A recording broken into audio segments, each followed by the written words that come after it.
Hi everybody, Dan Illman, Matt Bernier, the DRF.com Formulator Race of the Day for Wednesday, March the 8th is race number 6 at Tampa Bay Downs. We're going a mile and a 16th on the turf. It's a condition claiming event. And as we take a look at the field, I want to remind everybody, head on over to the Race of the Day event page on DRF.com, download those free Formulator past performances, and handicap along with us in post-position order. The number 1 is Trisman. This is your kind of horse. Yeah. Switched to turf last time out, and while he was always solid and okay on dirt, the light bulb came on. Light bulb came on. He pulled a little bit early on, but he finally did relax on the backside. I understand maybe he didn't beat anything in there, a bunch of maidens, but first time going 2 turns, first time on the turf. He puts it all together and gets it done. I liked it a lot. The connections Dennis Ward does very well with sort of maiden winners last out, coming right back over the past 5 years in turf routes. At Tampa, 3 for 6 with an 8+ ROI. I think there's a lot to like in here. Here's the Timeform U.S. pace projector for race number 6 at Tampa Bay Downs. Trisman did pull a little bit early last time out, but it looks like he's going to be either outright on the lead or very, very close with the number 3, Master of the House. And again, this is a horse. He's been on the board in 4 or 5 starts. He's lightly raced. He has a lot of upside potential. And you mentioned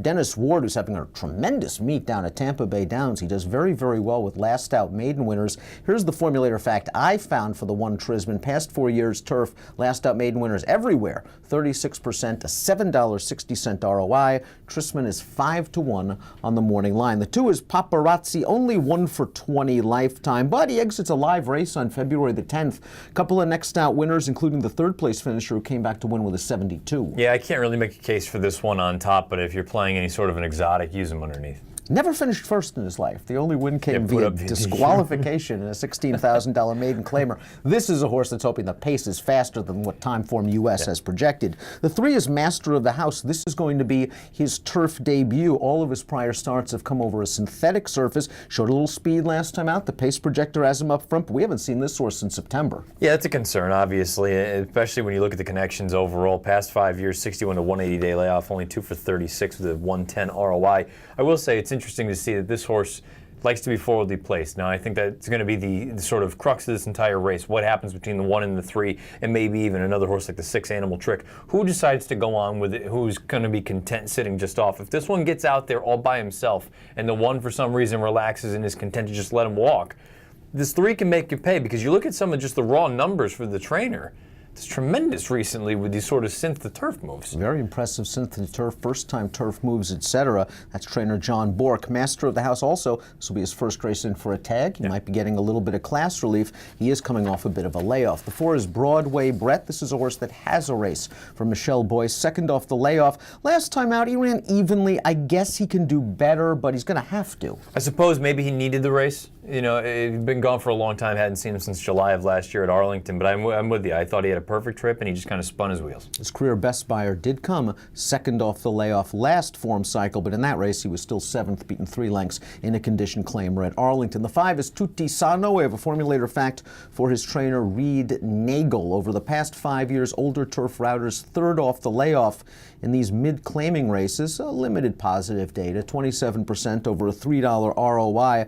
This horse ran okay when dropped to this level last time out. He's going to need a little bit of pace. He hasn't won in a long time. I thought it was a bit of an interesting trip, though, all things considered. He was wide during the early and middle portions of the race, and then the rider got him down to the inside, and he tried to come on a little bit between horses. Thought it was a fine effort. If you think 3rd off the bench, he's going to take another step forward. He certainly fits. Animal Trick needed 12, 13 starts to win his maiden. He came from out of it to score 2 starts back.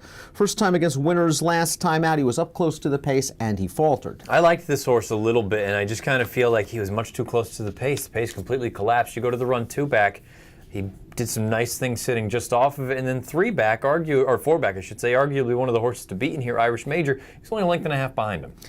Perhaps the 7 Salias can be part of the pace picture as well. He is stretching out off 3 sprint performances on the main track, but he's had 6 races on the turf, and the last time we saw him on the weeds at Penn National, he failed to make a dent in a maiden race. Yeah, hard for me to really make a sort of argument for this horse. You see Monty Thomas, the trainer, past 5 years, dirt to turf sprint to route 1 for 28, not for me. Let's take a look at our top picks for for the Wednesday formulator race of the day. I landed on the 8 Irish Major. He is a logical horse, not exactly trustworthy at his short price, only 1 for 15 lifetime, but he is in good form. The winner last time out came up the rail. He had to go 3-4 wide on the far turn. I think stretching out another 1/16 of a mile might help him. Yeah, I think that certainly works to his advantage. His best stride was late, and that's sort of been his MO in each of his past 3 starts. I'm with you, though. The real knock for me is I just don't trust him, and I know he's going to take money. He takes money each and every time he goes out. He's certainly one that you need to use if you're playing an exacta or a try or a super or anything like that. I would even probably use him if I'm playing a multi-race wager, just because I don't want to get knocked out by arguably the fastest horse. I don't trust him, though. He finished ahead of Tutisano, went second last time out, and the 4th place finisher came back to earn a surprising second against allowance horses with a 79 Beyer speed figure. You're going to go with Trisman, however. All the upside potential in the world, and it looks like he's found a home on turf for a barn that excels with these last out maiden winners. And, I brought up the idea that if the 3 goes out there and just goes right to the front and the 1 is content rating, just, be careful, don't let the 3 go too far ahead. I almost want that to happen because I don't want to get into some sort of prolonged speed duel on the front. This horse rated kindly down the backside, and then you go back to his run 2 back on the dirt. He was making a ground. It's not as though he was just sort of even pacing. He didn't want to go by anyone. There's a part of me that thinks that there's a little bit something here still.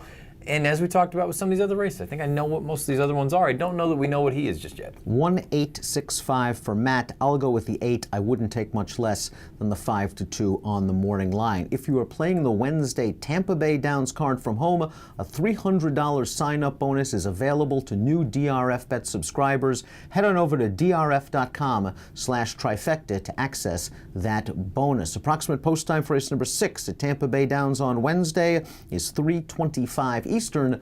Best of luck.